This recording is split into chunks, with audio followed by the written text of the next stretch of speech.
What's up, everyone? Welcome to Metalcore Nerds. I'm Sean Mott, your host.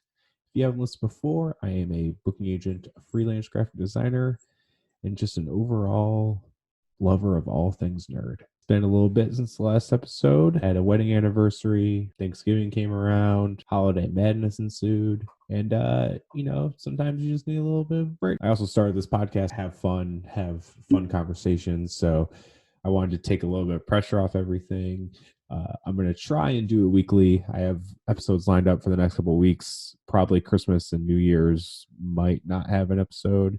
I know everyone else is going to be busy. I know a lot of people can't see their families, but I'm sure they have something else going on, or, there's a lot of new content dropping.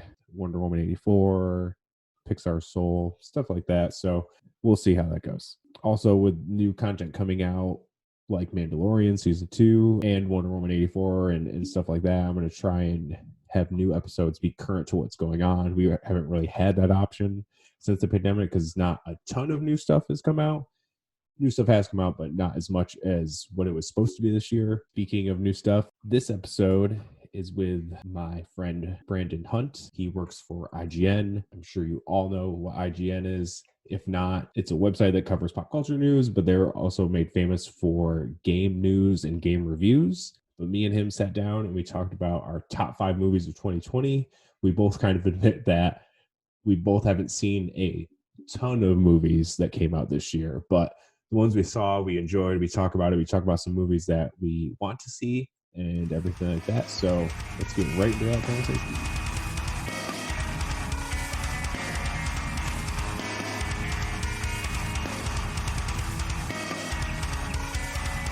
Brandon, what is up, my man? Yo, happy almost 2021. We're almost there. Almost. Surviving. Almost. Definitely surviving. I mean, I'm going to be honest. Obviously, this year's been tough. Yeah. But for me, I'm lucky to say this year wasn't that bad. Yeah. For movies, the things that we're going to talk about? For me personally, for movies, pretty bad. Yeah. Not bad of what happened, bad of what didn't happen. Because bad of what didn't happen. That's because true. I was supposed to see a fucking Batman movie this year. So. I was supposed to see Dune. Right? Batman was supposed to come out this year, right? Batman was supposed to come out literally this year. It probably would have been out. Dune would have been out. Yeah, in a few weeks. Like this week, right? Like I think Dune, the 16th or something like that. Yeah, it was. In a few weeks. It was December, and I'm bummed about that. But I see. Obviously, this is audio, but I see your compilation of Dune books. I bought those this year. I have not read any of them. Oh man! But I was going to read the first one before the movie. Now I have way more time to read. Now you have way more time. And let me suggest reading it with the audiobook. My thing is I'm such a well, first of all, I'm lazy in the sense that it's very difficult for me to like break away from a computer and read anything. But I like to read while I'm driving, in quotes, read in quotes, via audiobook, and then just like grab the book later, catch up to that point, read along with it if I'm in a spot like eating lunch or something where I'm just not tied to a computer or something because, life these days is all computers.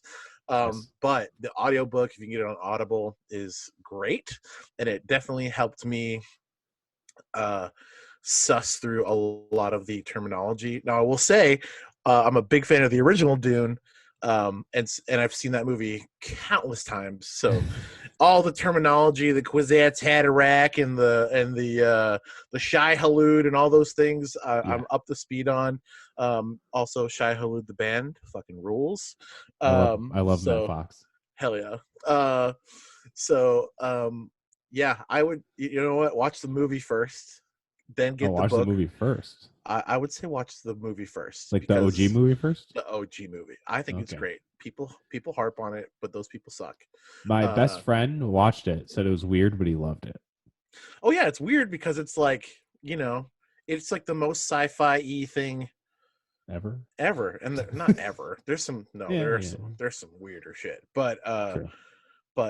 You got all those weird terms and everyone's like, weirdly sexual and strange, walking around with goo like splattering all over them. They have all black suits. It's like 10,000 years in the future, so of course things are going to be weird.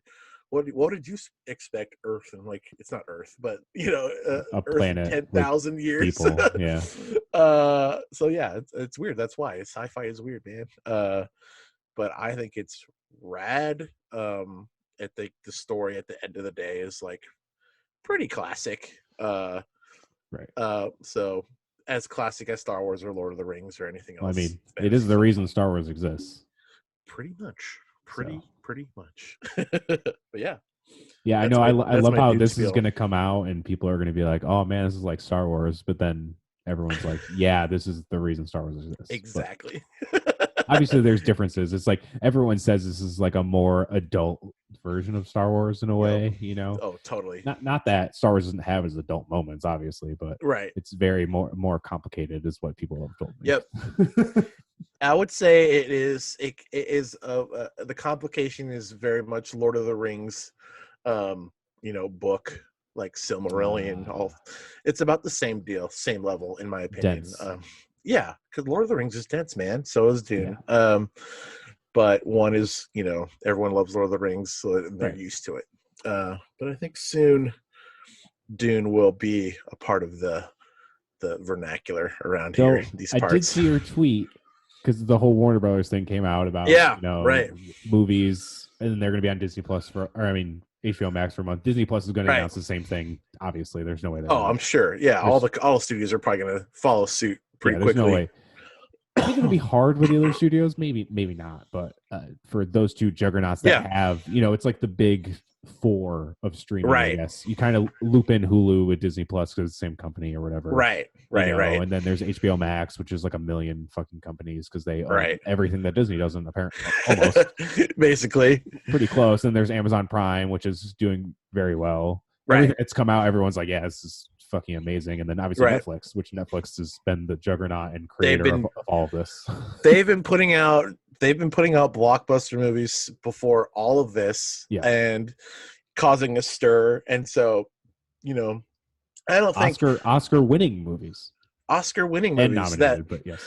you could probably argue that they've put out a slate of blockbuster movies. Yeah. And Probably shows. more than 17, which is how many there are for the WB HBO Max deal. And you could argue that. So I see a lot of people being like, wow, they're really screwing over Hollywood. And I was like, y'all, Netflix has been doing this for like 5 years since before all this has been happening. So relax, buddy. Exactly. I know you Yeah. said you were worried about Dune getting a sequel because it's supposed to be Right. two-parter and everything. It's Right. supposed to, like, the first movie is supposed to be half of the book. But I Right. think with this stuff, especially since it's going to bring buzz in, and there's still going to Mm-hmm. be a theatrical release, and hopefully by that time, because it's still coming out in a fucking year, even though we were Right. supposed to be seeing it in a few Well, weeks. I hope Maybe that they move it like up.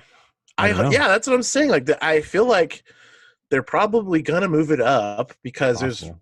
right now there's no reason to um because they were preemptively, worried about all the COVID stuff, which is still bad, right? Yeah. Very But bad. like I don't see a reason to keep it as far back as Yeah, a whole December year. 2021, right? I guess it depends how they want to roll stuff out. If they want things Right. overlapping, or if they want to give because Disney Plus has pretty much done the thing where it's like since its launched about a year ago, it's been like once a quarter is a big thing, Right. kind Definitely. of thing. You know what I mean? Definitely. It's like That makes sense. Mandalorian, then Hamilton, then what the fuck ever, then Mandalorian Mm-hmm. again, and then Soul comes out on Christmas, and then Oh yeah, that's right. WandaVision right after that, a few weeks Oh after my that. god, I I forgot can't about wait. all that. Yeah, can't wait for that shit. Yeah, there's so much shit to watch. It's like fucking insane. I know, which is why I think it's really great for Dune, of all things, to be on the platform because the access is there. I mean, Denis Villeneuve's last movie, Blade Runner 2049, which was incredible, like kind of bombed at the box office because, dude, before all this, people didn't go to the movie theater anyway. So Yeah, like, unless it was a Marvel movie or unless it was a some huge Marvel movie movie. or like the Trolls movie or some shit like that. Like, Yeah. so I think this is great for Dune because it offers that IP, I think, way more eyes. I agree. way more eyeballs to absorb. And essentially, if you have HBO Max, you're getting it for free. They're not, I don't think they're doing No. the like $30 whatever bullshit, buy it, even though you're already paying for the service. Yeah, I think everything from now on with any streaming service, because even Soul is free with subscription. So Yeah, I'm pretty right, sure every movie you just get it with subscription, but it's only going to be on there for a month. Like the day it right, comes out, it'll be on there for a month, and then you can, if you want to see it, you can go to the movies if it's safe. right. Because the movie theaters That makes sense. are open Yeah, near me. I've seen a few movies in theaters, and there's literally no one in there. So I'm right, like, cool, right. I think cool the with me. last one I went to was Tenet. Was To one of my last just ones. just to see, in the theater, which honestly was not a great experience in my opinion, because my theater Wow. was not I feel like a lot of theaters in my area are just not well equipped for like high quality Oh, audio and things like that. yeah, the And audio in that movie is insane. insanely ridiculous. There's also that, I could not hear a lot of shit. Um, and I don't think I would have been able to hear it with high quality audio. But, I was just like lamenting on Twitter about, or not lamenting, just kind of, uh, uh, you know, hot taking on Twitter, because, the things that I absolutely cannot stand about going to movie theaters are like, the teen bros that come in and talk for like Yeah, the first like 15 minutes of the movie because they want people to be like, hey, shut up, man. They want to be like, people chewing loud, people making noise, yeah. the 35 commercials and trailers before the movie. So you look at your watch, it's like, wow, it's been a half hour literally before I get to watch this movie. um and then like, the very last soda commercial before the movie, all shit like that. And I'm Yeah, just like, cool, I don't have to watch or deal with this shit true. anymore. Would I love to watch it in the theater? Yes. But what I don't want to do is have to deal with the things that come with a theater, which is people, prices, and wasted time. I mean, So, yeah, that's super fair. And adding to your point about more people seeing Dune, I think that almost will guarantee the sequel. Or if he wants to do more, I mean, obviously there's fucking 5 other books after that or right, whatever. right. Like he can continue on with it, which I definitely hope, because even from the trailers, I'm like, this looks It looks fucking incredible. Um, insane. Everyone is in it, literally everyone. everyone is in it, I right? remember I when the think cast list came out, and I was like, "Is this for real?" I was like, I "This was is like, crazier than damn, Endgame." dude, and like looking at that and knowing the characters, all of it, like it makes perfect sense. Um, Right. so like looking at that cast is like, oh damn, oh damn, oh damn. Like the guy that plays Duncan Idaho, Aquaman, who I'm forgetting his name, Oh, Jason Jason Momoa, Momoa. is like perfect because in the book he's such a bro. He's like, dude, bro. He's like one of those like warrior bros. Hell yeah, that is perfect. Josh Brolin as his character, right? Is perfect. Stellan Skarsgård, is that, I can't remember if Sarsgaard or Skarsgård, but Yeah, him yeah. as the Baron is just I'm doing the chef's kiss for the audio people.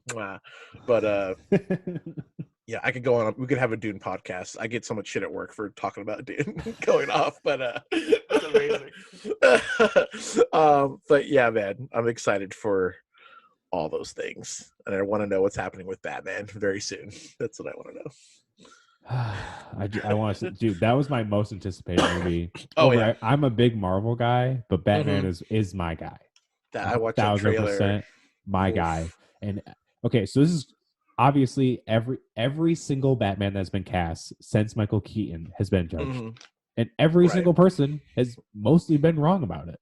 Yeah, So I agree wholeheartedly. I agree. I think you know, basically all the people cast as Batman have been great as Batman, and yeah, it's it, just like an aesthetic thing that people are like, and like look at Robert Pattinson's credits before this are incredible. yeah. Um, Which and I no one knows about for some reason, because they can only think about Twilight that happened over a I decade know, ago. but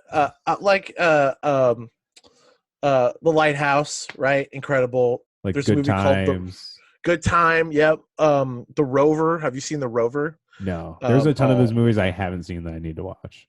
you need Like, to. oh, The Rover is one of my. It's probably in my top 10.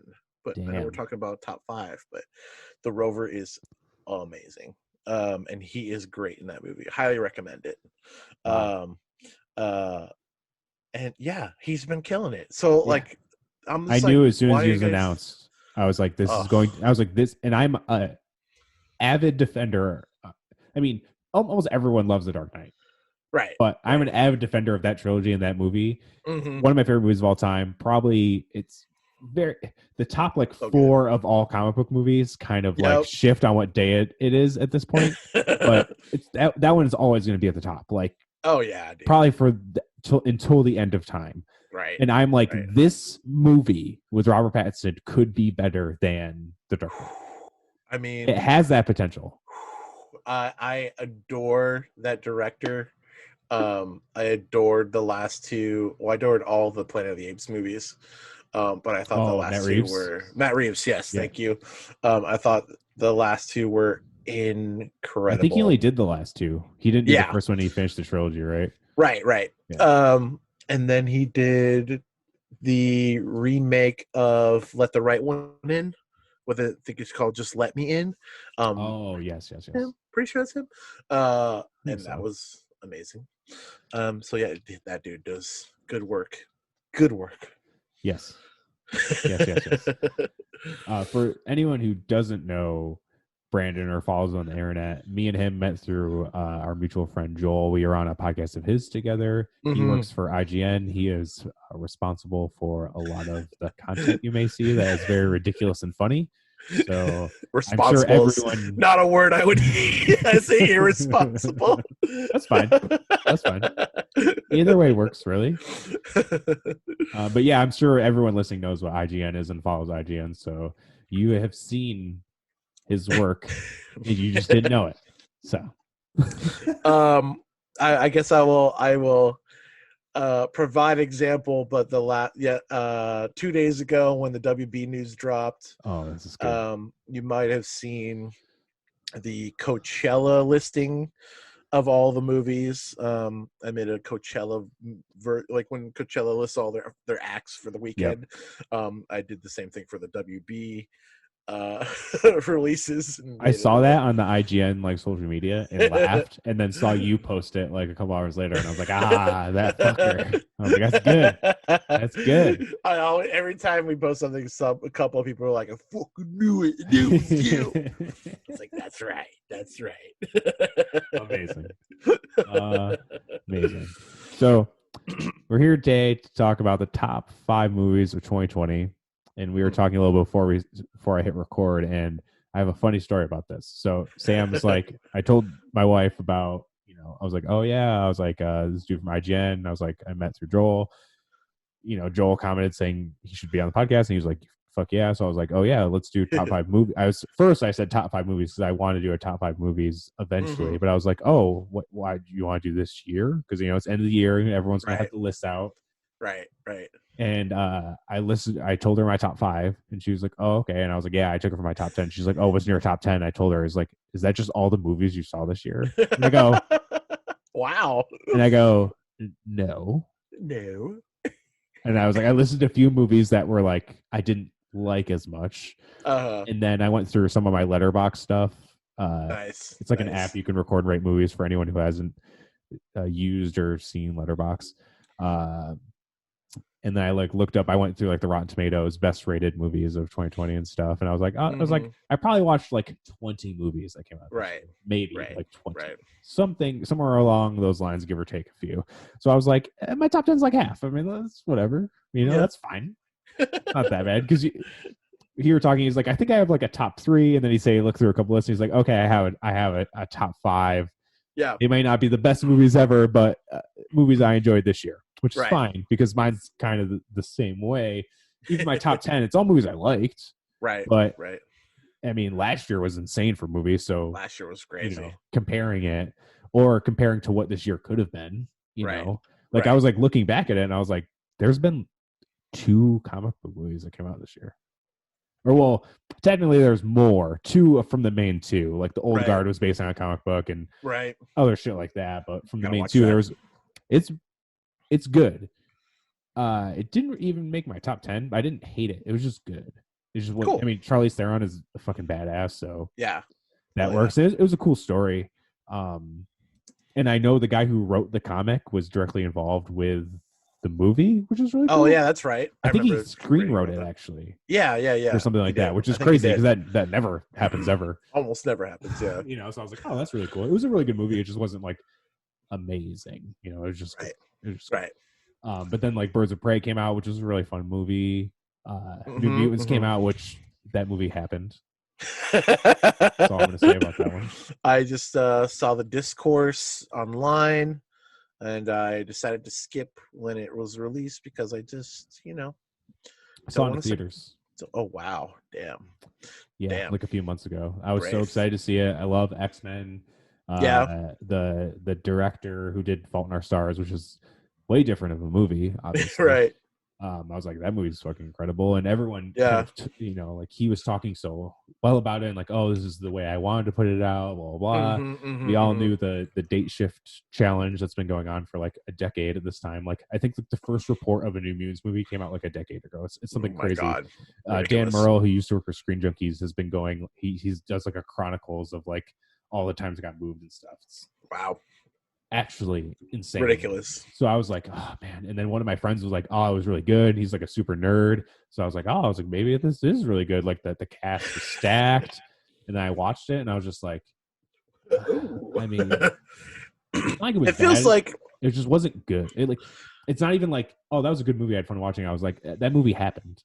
it feels like there was a lot of like interference in the via the studio, and just like, once they started kind of getting the pot boiling of we're delaying it, we're doing reshoots, and then we're pushing it back a year, we're pushing it back another year.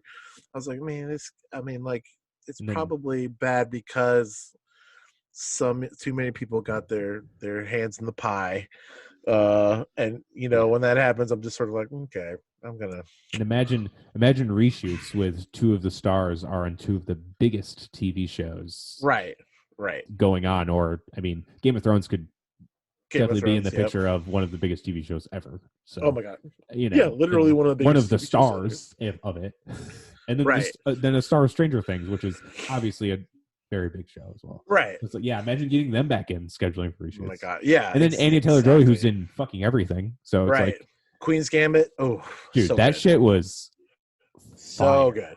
So good. I tried. She's incredible. Usually I watch TV shows just me because my wife works retail and she doesn't have time for TV shows. So we just like watch anime. We watch Mandalorian together. We watch This Is Us together. And then we'll definitely watch all the MCU shows together. And those are easier because they're like weekly. They're not binge things. It's like, oh, every Friday, watch The Mandalorian. Easy. Right. We can make it happen. Usually she closes on Friday, so I have to stay off the internet all day because everyone has no chill on the fucking internet about spoilers for The Mandalorian, apparently. Dude, you can't. Listen, I'm against spoilers, yes, but I am more about self-control and making sure you stay off the fucking internet. If you know that shit's gonna drop, don't go on Twitter, bro. Even with like Marvel stuff, if I go see it like opening night, I'll just stay off the internet. I think I blocked stuff from Endgame because people said stuff was starting to leak, which I don't think anything leaked anyway because Marvel is like the uncrackable code of everything. Like, you're not getting anything out of that ever. My stance is if you're like really, really passionate about it, you need to put in the work to go see it like the second it opens. Because A, you're going to see it first. B, you're going to miss all the spoilers. And C, you're going to be able to talk in the conversations. And if you're sitting there like, I got to work or whatever, that's fine. Stay off the internet. Like, do your due diligence to make sure that protect yourself because, at the end of the day, these social platforms are for people to be social and talk about things and not to like protect you from your own fault of seeing shit that you didn't want to see. Very true. So Very true. That's why every Friday I'm just like not going on the internet today. Yep. Or if I do it Good very move. strategic because I knew I had to message you about this episode. So I just went right to Right. my direct messages tab and never left that because I didn't want to see anything. Oh, very smart. Very smart. That's how I do it, you know, and it's fine. Like people, like Yeah. most of my friends who I talked about this stuff, they watch it like first thing in the morning, and they're like, Yep. I was like, I'll let you know in like 12 hours when I watch it. Right. Yeah. For I'm work, gonna watch it. I'm gonna watch it with my wife, so I mean, deal Right. with it, I guess. I don't know. For work, we got to cover it. So there's a bunch of us. There's maybe like 12 of us. You know, I'm just staying up to watch it because I want to see it, because I'm also just staying up past midnight anyway, because what is life? But there's a bunch of us in our Mandalorian chat Slack group on at work that are just like, oh my god, okay, what are the headlines for the articles that we got to write? You know, what does this mean for the timeline? You know, and we got to like start thinking about that shit, because and there is so much with that stuff from this season. So much. It's connected to everything. It's connected to everything. And everything. It's so fucking cool. It made me like, I was a big we're so on such a tangent, and I promise I'll wrap this up. But podcast, man, they're all tangents. I was just sort of like not interested in the animated series at all. Just because before all this, I was like, they're there and they're connected, but like there's no, like, there really was like no, to me, I know to some people it meant something, but to me there's just like no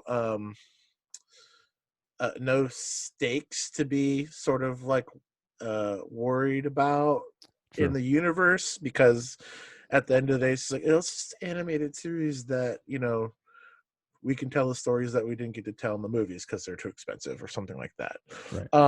But now I'm sort of kicking myself because I didn't catch up on all the Ahsoka Tano stuff, and here she is kicking so much ass in the series, and it has weight to it now. You know, it has weight to like, it has so much weight to, you know, the end of the first trilogy, and the end of the prequel trilogy. That I'm like, fuck, I missed all of the little nuances in the series that I wish I knew now, because I think seeing Ahsoka Tano in that episode, I probably would have like lost it crying like I did with Boba Fett. And I was like, oh my god. I'm just kicking myself because I'm not caught up. The end of the first season of Mandalorian, when Moff Gideon gets out of the TIE fighter with the Darksaber, I was like, what the fuck is that? Yep. You know, I was like, that's sick, but what is that? So then I go on Twitter and everyone's like freaking out about it. And I was like, oh shit, from Clone Wars. Right. And I was like, I gotta watch this shit. So this year I watched Clone Wars, and I didn't do the condensed version of Clone Wars. I watched all that fucking filler. I watched all 7 seasons. I did do it in the order that's on IGN. Nice. Okay, chronological order. Which if I would have watched it normal, I wouldn't have made any sense. So I'm glad I did it that way. Right. And then I watched Rebels right after, which Rebels is seriously has some of my favorite Star Wars moments, period. Wow. Okay. Hell yeah.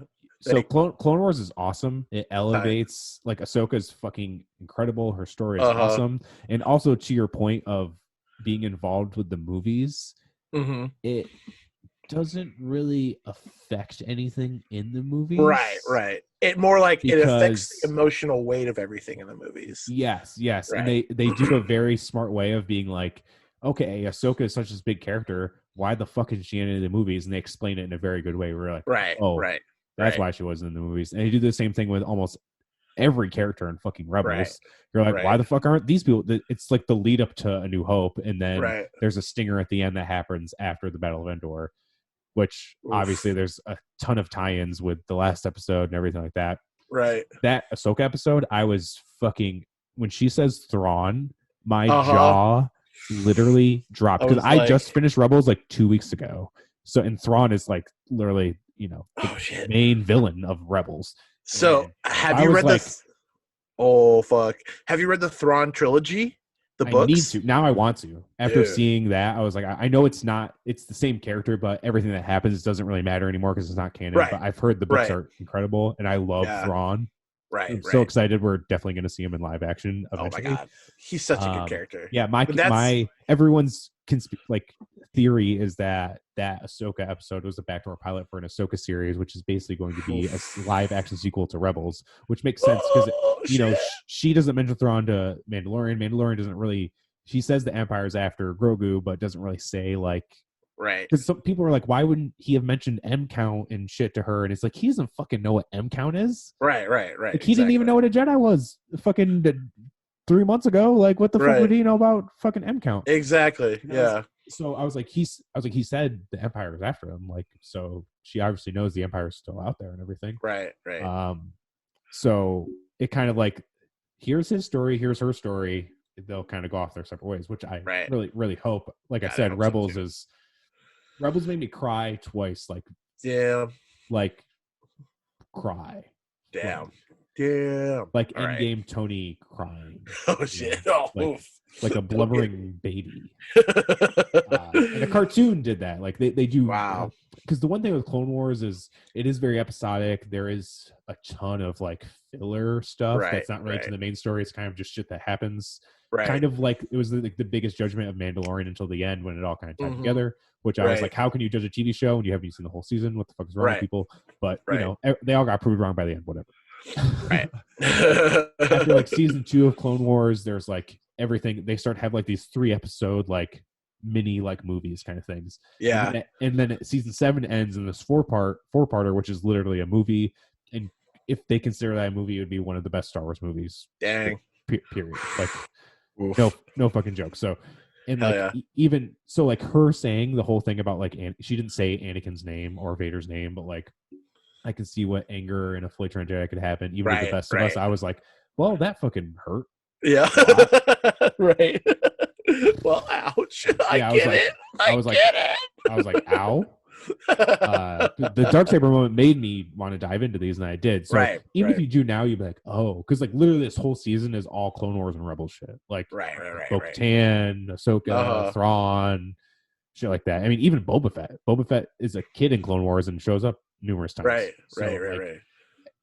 There's more to Boba Fett that we've seen other than just this from the original trilogy. People just aren't familiar to it, which is fine. I literally just watched it this year. I'm not judging. I'm not like one of those people who are like, oh, you haven't seen it? Like, blah, blah, blah. It's just like, no, go like watch this shit because it's amazing. And if you don't want to sit through all 7 seasons because you don't need to, I think Disney Plus has its own playlist and it's like core Clone Wars episodes and it's like condensed to like 20 episodes and then that's awesome. The final season, which the final season is like 10 or something like that. It's a shorter season. Right. It's kind of the same way with Rebels. There's side stories too, but they add more character development. Right. Which kind of like Clone Wars doesn't in a way.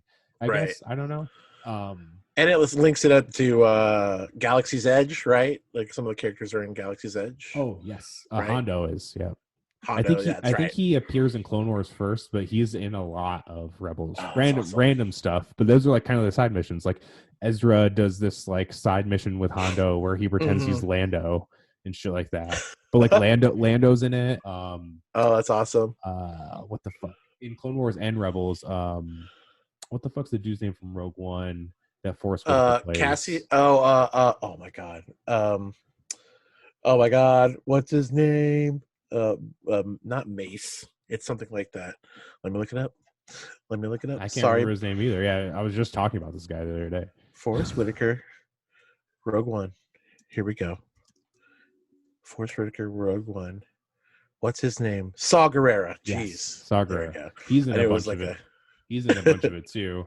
So it's like it all ties in. It's all super cool. It all ties in. Yeah. But yes. Amazing. Moral of the story is go watch Clone Wars Rebels. Moral of the story is yeah.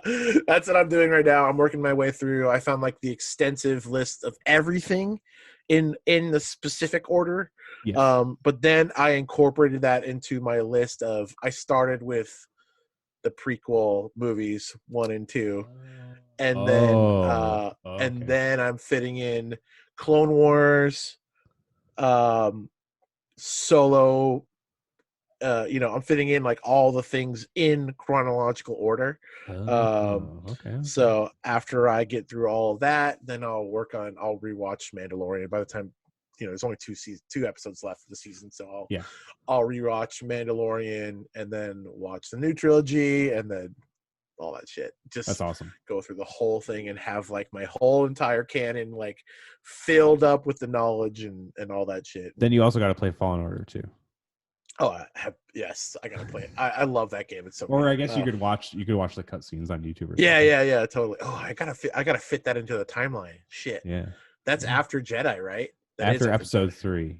After episode 3, that's because right. it's like right after Order 66. It's somewhere in between that gap. I don't know where. Oof. Okay. I know there's that. I know there's the timeline where it points everything out. Right. I don't remember like where it was after that. I found like the graphic that I don't think Lucasfilm made it, but I found a timeline graphic where that placed everything, and now I have to like Photoshop in Fallen Order. Yeah, and I guess Squadrons too, huh? Probably Squadrons. Oh yeah, because I think that Battlefront. Happens.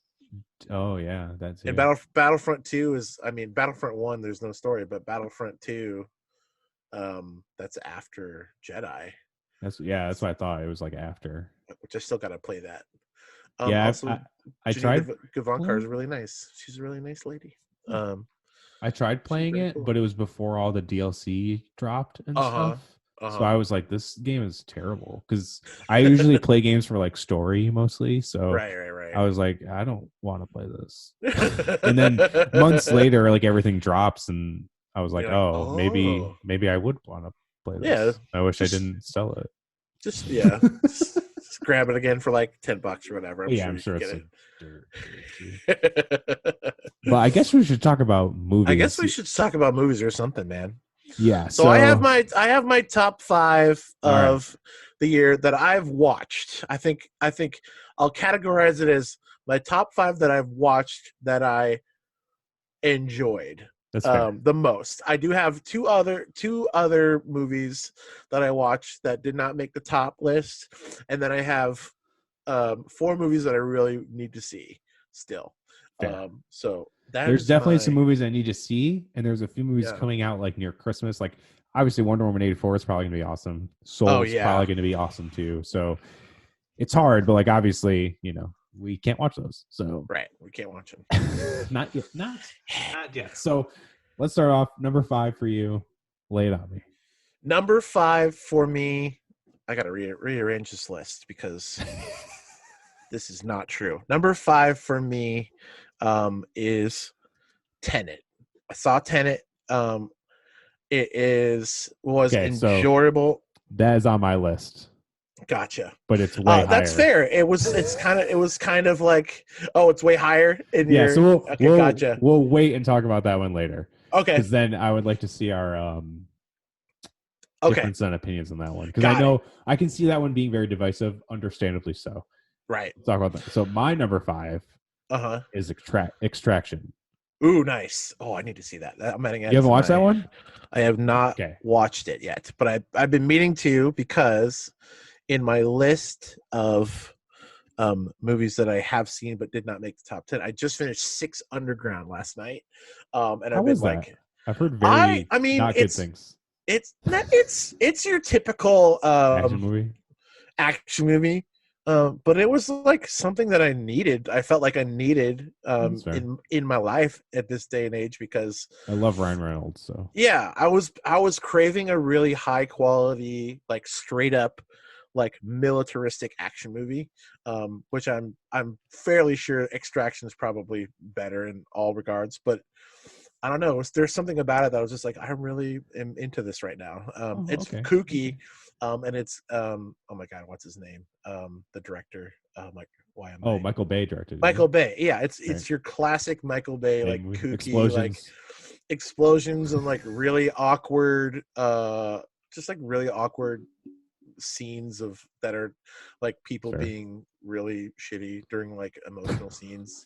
You know how it is with like all his movies. Like just like tacky. Like, do you have to act this way when you're around people?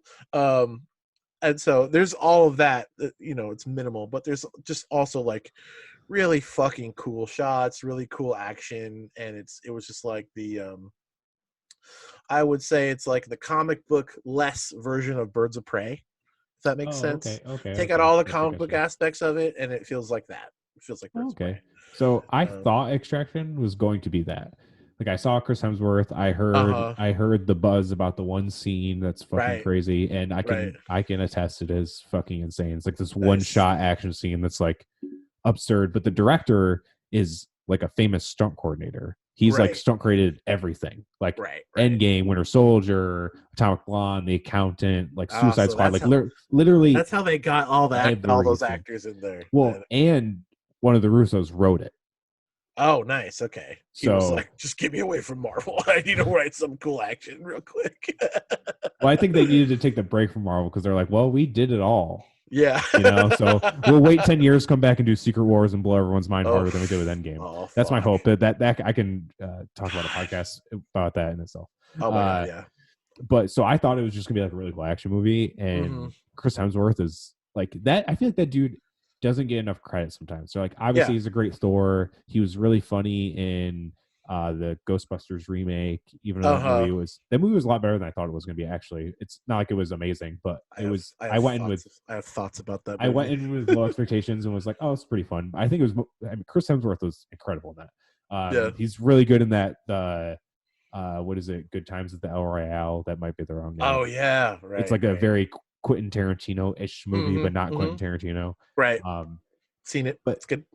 yeah, but him and dude, it just has this like really good story underneath all this like fucking absurd like John Wick type action. Uh-huh. It's almost like almost more realistic John Wick, because you know some scenes in Right. John Wick you're like, okay, that would never happen in real life. Right. Like that's fucking insane, but like that dude just killed a guy with a pencil. Like, come on, you know, I love the John Wick movies, but I was like, Yeah. obviously some of it's like, okay, like that's a little crazy, but Right. this Right. is like super like it's like a SWAT team goes in and they're supposed to like make this deal with this kid for this kid, and everything gets fucked.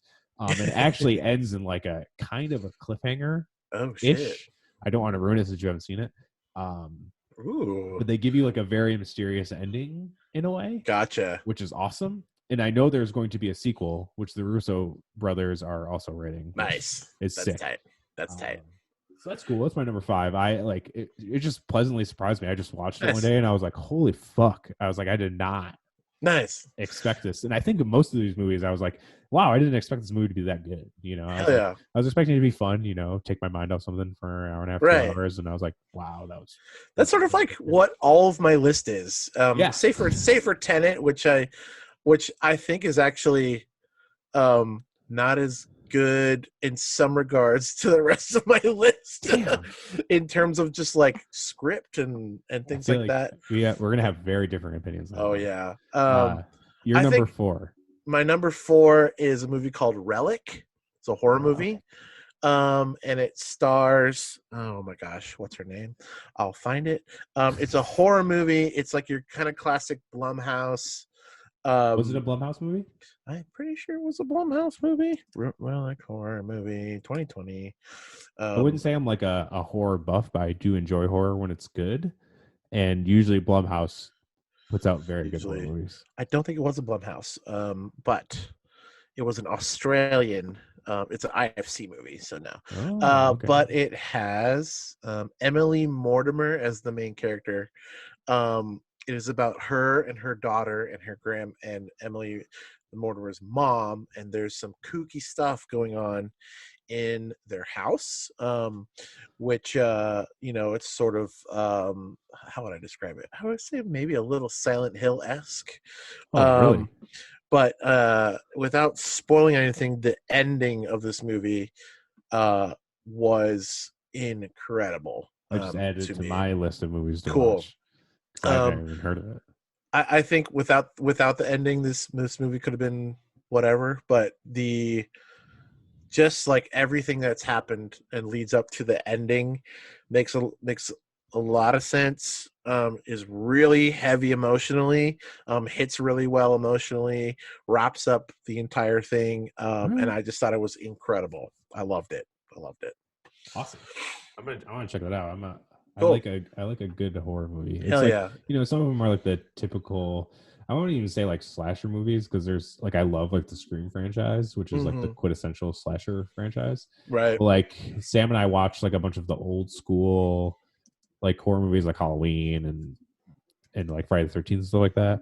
And it's like crazy how those movies are in a way like some of the acting is obviously like very corny and like stuff like that. But the moments that are supposed to be scary, if you like really think about it, like happening to you in real life, is Oh my God. Yeah. the most terrifying things ever. Like it's so like we were like watching Halloween and the scene where like Michael Myers is like hanging out in like the laundry hanging out Uh-huh. outside, and like Sam and Ava like kind of like laughed, like our best friend lives with us too in our house, Uh-huh. and they kind of like laughed at it. I was like, imagine if that happened like right now outside the Right. window. I was like, you guys would be shitting your pants. I was like, so would I, but I was like think like that's how I'm thinking about it. I was like, that's terrifying. Like Right. Totally. seeing this like 7 foot tall dude in this mask in a Yeah. Dickies jumpsuit just like chilling. Like I'd be like, nope, Chillin'. see ya. Like Nope. fuck that. All those classic like Freddy and Jason and Mike Myers, like exactly that. Like all the Yeah. situations like freaked me out Yeah. Freddy's a so little hard as a kid. more, Yeah. supernatural and Right. cerebral than the other I would two. still pee my pants. Oh, I would definitely fucking pee my pants if my dreams were like that, like fuck that. Fuck Fuck that. all of that. Fuck that. Pass. uh cool. Number So, three. Show me do my number three. I'll go my number 4 first. Oh, yeah, that's right.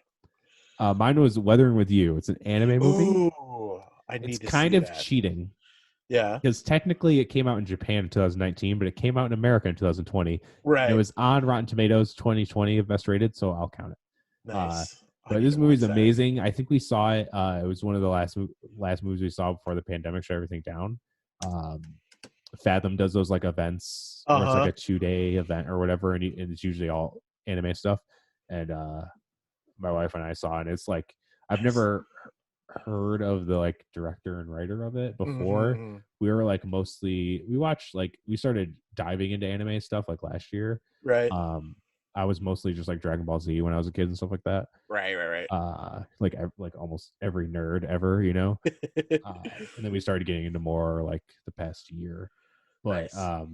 we got really into Studio Ghibli stuff like Uh-huh. a So couple years good. ago, and yeah, like, all that stuff's incredible. And I know this person was like kind of He's like the part of that crew, right? He's like a he's like compared to him, but gotcha. he kind of does like more adult versions and more linear versions, and kind of like the Ghibli stuff is kind of just like The Miyazaki stuff. mystical, yeah, like all Yeah. mystical, like super like outer world kind of stuff. And his Right. stuff is like it's like almost like a real movie just done in animated form. He also did this movie called Your Name, which is I That's think right. we watched it right after we saw this in theaters. We're like, oh, people have talked about this, like we should watch Right. that. And they're both like gorgeous, beautiful, like amazing movies. And she actually, like, I told her Melissa, she's like, oh, why isn't Weathering with You on it? And I was like, oh, I thought it was last year for some reason. And I Yeah. looked it up and I was like, oh, well, I guess technically it is Well, 2020. I guess it counts. Gonna sneak that in there. But beautiful. Side question. Have you seen the show Promised Neverland? No, but I've heard it's amazing. Okay. It's super like heart wrenching, right? Is that Yes. the one? If I tell you anything, it'll spoil the first episode, which is fucking wild. Oh, one of those classic ones. We've watched a few. Demon Slayer and Attack on Titan, like the first episode, you're like, oh, okay, it's like this. Oh, you're like, cool. Oh, fuck. My heart is going to be ripped out of its chest a million times. Cool. But I will say Promised Neverland was the first anime that I was able to watch like from premiere date. Essentially it was it was like week 2 after it came out. So it was cool for me because I was like, wow, I'm starting an anime that's like new to everybody. Right. And not it doesn't have like 400 episodes like Dragon Ball Z. That's the hardest part, dude. You're like, you look in and you're like, yeah, here's 20 seasons. And you're like, what? For real? Like, and they're like, yeah, 20 seasons. If I was like 15 again and had all the time in the world, I would do it. But yeah. But anyway, Promised Neverland is very good. Highly recommend it. Cool. And let me know what you think after you watch it. So we just finished season 3 of Attack on Titan, and season 4, which is going to be the last season, is starting. Oh wow! It technically starts this week.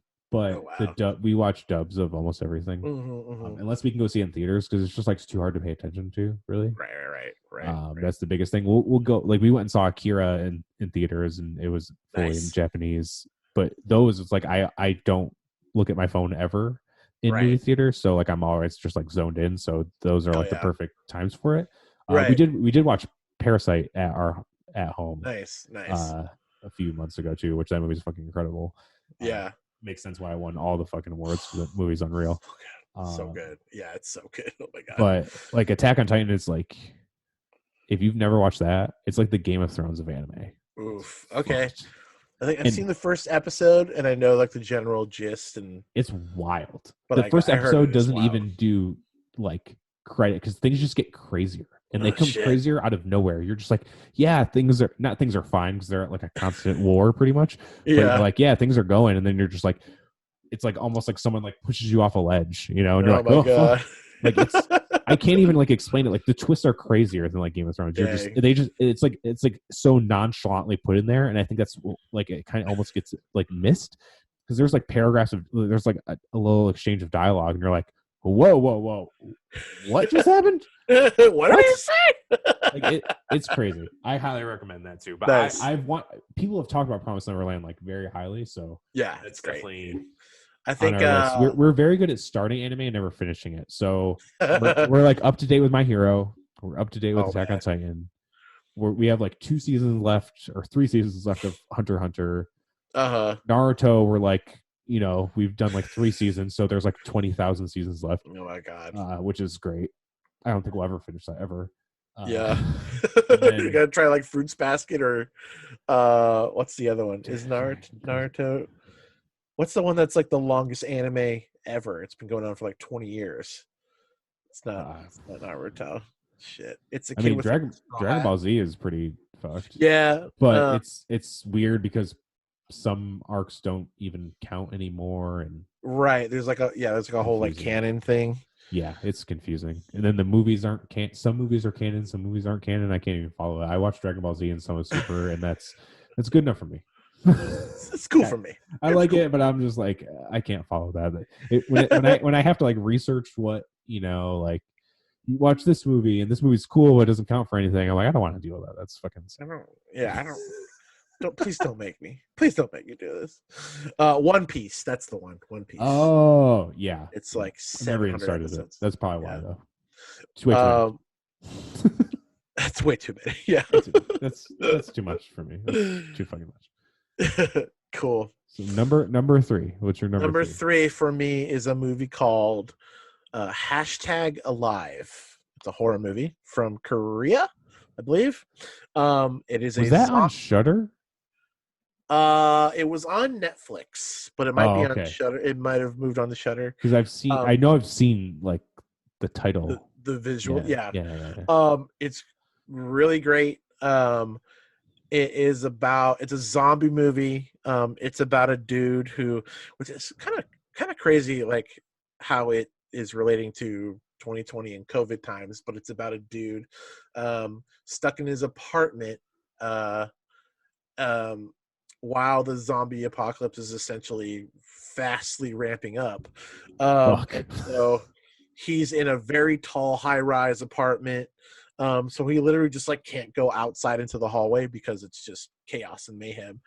So it's about him trying to survive and like connect with people. And he was a streamer, kind of like a like an Overwatch streamer, but they can't use Overwatch. But right. So he's got all this tech that he sort of he uses the internet until it runs out, and then he tries to use his phone service until it runs out. So it's tech related like that. So he keeps trying to like connect with people. He uses like a drone to attach his phone out so he can drone up into the air and like get signal somehow to like call his family and things like that. And so as things happen in the movie, he kind of progresses further out, and I thought it was really, really good. That sounds so I awesome. highly recommend #Alive on Netflix if you can watch it.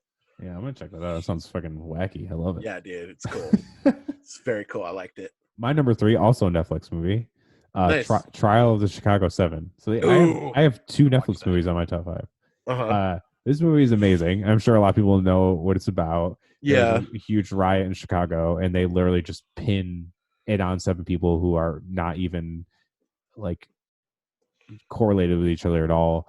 They kind of all, you see their stories intertwined and stuff, but Aaron Sorkin wrote and Mm-hmm. directed it, which Aaron Sorkin wrote The West Wing, Social Right. Network, blah blah blah. Like the Right. dude's one of the most famous writers in Hollywood, Right. He's especially so for good. like political court drama stuff. That's like his wheelhouse for sure. Yeah, right. But like Bread and butter. Eddie Redmayne's in it. Oh, nice. Yahya Abdul Mateen the second is in it, who was in Mm-hmm. like Watchmen, and he's gonna be in the new Candyman. He was in Aquaman, stuff Oh, like nice. that. Oh, I want to watch that so bad too. Which one? Heard the Candyman Candyman? Oh, movie. dude, it Yeah, looks amazing. I can't I'm wait adding to. that to my list. Well, it's not out yet. I know. Yeah, but I'm that's adding it to oh, my. it's like most anticipated. Yeah, yeah, yeah, Yeah, I was very stoked for yeah. that. Joseph Gordon-Levitt's in it. That's right. Sacha Baron Cohen's in it. It's very stacked cast. Nice, nice, It's nice. pretty much just like there's this like really crazy scene with Yahya Abdul-Mateen in it. It's Oof. but which I guess in the movie it was kind of downplayed from what happened in the real events, Oh wow, which is damn. even crazier. But it was a really cool movie. It was kind of like you said, like the theme of these have been like actually besides Tenet for me too. The theme of all of these movies have been, oh, this would be cool, and then you watch it and you're like, holy fuck, that was really good. Damn. So yeah, I would definitely, if a bunch of my friends, I was like, yo, you gotta watch this, and they watched it, and they're like, yeah, that was fucking amazing. Hell yeah. It's weird because kind of like the internet critic people or like the Yeah. podcast stuff I listen to, they are kind of like, it was okay, and I was like, Right. oh, it's kind of a bummer, but I don't really I like hearing people's opinions, but I don't usually let people's opinions sway my Yeah. opinion, kind of thing. People are so nuanced these days that Yeah. I'm just like, I don't trust that I would agree with Yeah. a lot of people. Yeah. Make my own decision. I mean, cool. There was a podcast once I listened to talking about Endgame where they said Tony snapping was a plot hole, and I never listened to that podcast ever again. So I'm not gonna name what famous pop culture website podcast that was, but if that gives any clue, I'm sure people who are nerds can figure that one out. But I heard that and I was like, wow, I've never listened to this podcast ever again. Holy nice. Damn. That is erroneous. Yeah. I was like, you do this for a living and you think that that's crazy. Anyway, that's my number 3. Cool. Oh, it's on Netflix. Everyone has Netflix. Go watch it. It's really cool. I mean, unless you don't like, it's crazy how all these movies have came out this year, or even like last year, that have gotten amplified this year, that are so like related to current events but happened decades ago, right? Which is crazy to see how nothing has changed. Things just got amplified and people got more conscious of stuff, which is fucking sad. But I know. Sad for us, really, not anyone else, because I'm glad people are getting it's the same with me. Like I was kind of blind to like a ton of stuff that was shitty, or I knew it was shitty but didn't know it was as shitty. Stuff like that, but people learn and grow and get better. So that's kind of the most important thing of life. But yeah, totally. If you're looking to kind of educate yourself on some stuff that happened in the past and it's like a fun movie with really good actors in it, watch that movie. Okay. Yeah, I'm sold. It's been like one of the ones where when you're trying to find a movie and you're like, that looks too deep for me right now at 1 a.m. Yes. That was always the one that I was like, I want to watch this, but we turned on the Devil All the Time with like Tom Holland and Robert Pattinson on. We watched about 2 minutes and we're like, this isn't the right time for this right now. We haven't gone back to it. Which that's a movie. I know we will talk about movies that like, I want to see. That's definitely one movie I want to see that could be in the top 5, maybe. Nice. Who knows? Right. But yeah, I've heard it's very, very good. Yeah, me too. Added it to my list. Number 2. Number 2 for me is a Hulu movie. It's gonna be the same one. It's called Palm Springs. That's my number 2. Oh, dang! Nice. Yes. I love this movie. I went into it. Everyone said go in blind online. I also went in blind. And I was like, okay, that sounds great. Been loving doing that. And I thought this movie was really great. It was like such a a fresh breath of air. Dude, it was awesome. I think for anyone listening to the pod. No, I don't want to spoil it for people on the podcast because watching it blind was Yeah. really good. But All I'll say is, because that was the same with me. I didn't watch a trailer. We were just like, oh, yeah, let's watch it. And I watched it and I was right, like, holy fuck. And I don't want to give yeah, away the part I love about it because I want people to go in blind. right, And that's why I told my friend, I was like, just don't watch anything on it. I'm not going to tell you right. anything. Watch it and then we'll talk about it. Which is kind of crazy how like this is the movie that people are doing that for because Yes, I know. I wish people would do this for like a lot more movies. Yeah. But I I just love have that like like the crazy excitement of watching a Marvel trailer, and it's usually safe with the Marvel trailer because they don't right, give shit away and they trick you because they're like right, fucking with right. you. But some movies definitely give away the whole movies in the trailer, which Right. sucks. Yeah, and I guess that's right. That's totally true. Like you can't not have a trailer for this movie and not reveal what the fuck's going on. Which is just so much better. I mean, I love the way they did it, and the So way that great. they handled like the exposition of it. Because when you think about this type of movie, there's a way to do it in the exposition if you like never seen this type of movie, which people have seen this type of movie because it's being Oh, for compared sure. to a very old classic movie. But I love the way they wrote it there, as if like yeah, you've seen the other movie that does this, so we're gonna save you from explaining it over and over and over again. Yeah, yeah, And then just like exactly. I will say the song at the very end, the credit song, the Hall & Oates song, like that, it just like hit it home for me, and I got a little emotional. That's Uh, fair. That is so fair. yeah, that's all I have to say about that. Yeah, I don't think I want to spoil it for anybody else it's very fair. watching. Yeah, I was like, oh, I was like, Andy Samberg's in it. Andy Samberg's hilarious. Yeah, right. Uh, this will be a funny movie. And I Yeah. watched it, and it was the same as you. I was like completely blown away. Also, I will say this is not a spoiler. J.K. Simmons in this movie is Oh my god. fucking incredible. Yes, Every I time he's on love that screen, he like man. steals the show. I mean, it's J.K. Yep, Simmons, but I was love that like, man. holy fuck, this dude is amazing. But yes, I don't want to spoil anything. Like, if you're listening to this and haven't seen it, please watch this movie. It's so good. It's been like highly regarded by Yeah, so many people. Like, this movie is right. amazing, one of the best of the year. I think it'll probably be in Yep. a lot of people's top lists for Yeah. sure. Such a good fucking It was movie. definitely nominated in our movie of the year categories at work. Ooh, So I will say that. We'll see. damn. I mean, IGN's like ratings are kind of like, up there. Yeah. Yeah. That sounds So yeah. Yeah. I mean, everyone takes your games ratings and like hold that. That's like the Right. Bible. It's like the Bible of games ratings. Right. Right. So Yeah, it's up there, man. So that's I'm very sick. excited. I hope it wins something. Yeah, me too. Cool. That'd be very good. Heck Okay, yeah. so obviously my number one. So what's your I know you're number one. Which I think it's very interesting that ours are diametrically opposed. But Yeah. my number one is a movie that I fucking adored, and it kind of shook me to my core. But it's a movie called Spontaneous, Huh. which I don't think a lot of people have heard about it yet. But I certainly like saw a trailer, and the imagery of the promotional stuff for it makes it seem like not what it is, but it is a rom-com. Oh. But the premise of it is that kids at high school of a certain age are spontaneously combusting at random times. Whoa. So that's like the premise is like, people are spontaneously combusting and trying to go to high school and trying to fall in love and try and go on with life, while at any moment your friend could just explode right in front of you. So it Wow. is a very well written, incredibly well written, very thoughtful, very heartwarming um, movie about life in general, and like considering the times, it like makes you really think about like the moments that you spend with people, um and it's sort of like very touching and endearing, and also dark and gory and like realistic about those things in life. And so it makes you really, really, really, really think. And this one, Wow. just like after I watched it, I was kind of fucked up for the whole rest of the day.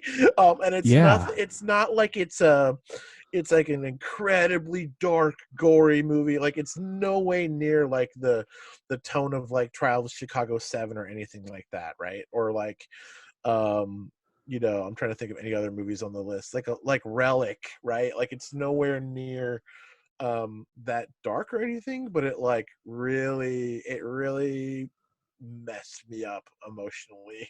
Just thinking about a lot of things, which it's rare that a movie does that, and so that's why this year it's on the top of my list, and it might be in my top 20 films of all time, I think. Where can you watch this? You can watch it right now on YouTube. Oh, it's on um YouTube? yeah, and you have to rent it. You can pay like $3 Oh, or okay, something like okay. That's that. not bad. But that's where I watched it. I'm sure it's on a bunch of other services, but Oh, okay. right now it's like online rental. But Gotcha. in my opinion, it is the movie. If you're going to do that, this is the one to do it. That's fair. And spend your money and rent it for like 24 hours for like $3, and you'll have a very good time. Yeah, that sounds Um, amazing. yeah, it's really good. I forget the actress's name, uh, but the cast is incredible. Huh. And yeah, it's just super well written. One of my favorite movies this That's year, all. for sure. I add that to my list too. That sounds awesome. Nice, So cool, my number one is Tenet, which was nice. your number 5. My number 5. So I I love Christopher Nolan. Yeah, I think he's fair. an incredible filmmaker. He Hmm. obviously writes almost all of his movies. Like I said, Dark Knight trilogy is like very high tier for me, especially the Yeah, movie Dark Knight. Um, I love Inception. I love Inception. I love Interstellar. Yep, I love know Interstellar. Interstellar kind of had the same vibe as this one, as to people are Hmm. like, I don't get it. Right, It was too much to take in. right, But I've watched that movie a few times, and it's definitely one of the ones where you get more the more you watch it. right. But the whole like the same thing with Interstellar is it has those moments where it all finally clicks, and you're like, whoa, he did Hmm. that. Okay. Hmm. And Hmm. I can understand, because I don't want to spoil too much of the movie, but it is like the first a third to half of the movie is explaining the movie to you. And that's not Uh-huh. like a joke. That's exactly how it is. Right, And right. it's very confusing in the moment. I was definitely confused for a lot of the movie. Yeah. But it just kept made me like, it made me just like pay attention and like be interested and be like, where the fuck is this going? You know? Right, I was right, just like, so I don't think I've ever been like, maybe Endgame, because right. I just had so much built into that, and I mean, a lot of people did. I was just so enthralled of like, how is this all going to kind of wrap up and then continue on? But with this, I was like, I don't know what's actually happening, so I need to pay attention to make sure I can get some of this. Hmm. Hmm. And then the way it just starts tying together, and you're like, oh, okay, okay, okay, and then it just keeps getting more and more and more crazy, and you're just like, by the end, you're just like, holy fuck! Like, to be able to do that to people is insanely impressive and Yeah, crazy. right. Um, I agree. I very much enjoyed that that whole aspect of it when it all wraps up together. And it makes you go, oh my god, all those yeah, things I saw before make all sort of sense now. and the thing is, it's like a snowball. It just keeps going. You're like, Yeah, oh, okay. Like, right, you start seeing little things, and you're like, oh, that's something, and then it start all like just keeps going and going, and you're like, right. holy fuck. I think uh for the sake of spoilers, warning to people that are listening and haven't seen it, and maybe just skip the next 30 seconds, but I'm trying not to spoil everything. But No, it's it fine. is essentially the infinity symbol as a movie, if that makes sense. Yeah. It's like you know, it is the snake eating its tail as a movie where like Yeah. everything wraps up. You see the beginning, but you also see the end at the same time, but it's also like intertwined, you know, and like, um, you know, and that's not spoiling anything at all. I think it's just like the You're intricacies of the movie you're are, still going to be confused watching it. So yeah, just oh yeah, totally. Like you still fucking need to watch it to really get it. yeah. But I think for people going into it that have like low expectations or just have like the negativity surrounding them about it, especially with like the sound and shit like that, like The sound is um overbearing for sure. the sound is overbearing. But I think, you know, I do see that as an aesthetic choice. I don't agree with it in some capacities, Right. but I think that it is crucial to the film, to like make it feel authentic. um I will say that, like, you know, my stance in it is like yes, make the sound overbearing and things like that, but um I think he should have used it a little bit more wisely, is my criticism. That's fair. I would have loved to just hear what everyone's saying, right? But I get that, like, in movies, taking sound out or not having subtitles, or I think that I actually recently watched for the first time was Amistad, which I realized I'd never seen before. And I'm a pretty big Spielberg fan, in terms of like technical directing and that type of thing. Right. And it made me think of Tenet, because in the very first 20 minutes of the movie, um, there's no subtitles. You know, it's all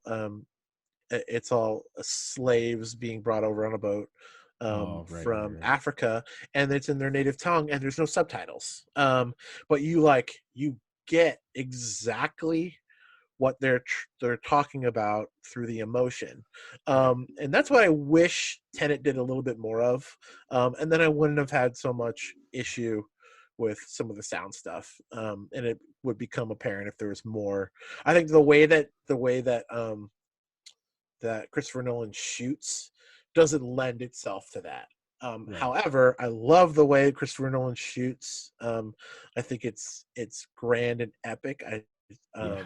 And and great. But I just think, you know, my criticism is that his coverage didn't help the sound case very much. Now, that being said, I don't think the sound stuff was terribly, terribly, terribly, terribly crucial to the rest of the movie, because No, I not really. still I still 80%, 90% got it. Like I went in saying to myself, if it's meant to be like if you're meant to like not be able to really hear it, I'm not gonna hyper focus on that, um because, you know, it will make me, I don't want to be a completionist about it and be Right. like, well, I don't get the movie because I didn't understand that he said, like, well, damn it, all muffled.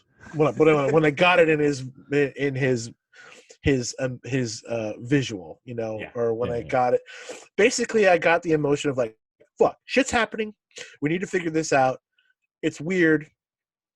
I can't hear, but like I'm seeing like the action, the emotion. I guess I'm kind of contradicting myself, but like, No, not um, really. I Is see like the criticisms. I think it still worked for me. I still like yeah. I tempered my expectations on all of that, and I made it work for me. And it, you know, it's still a a feat.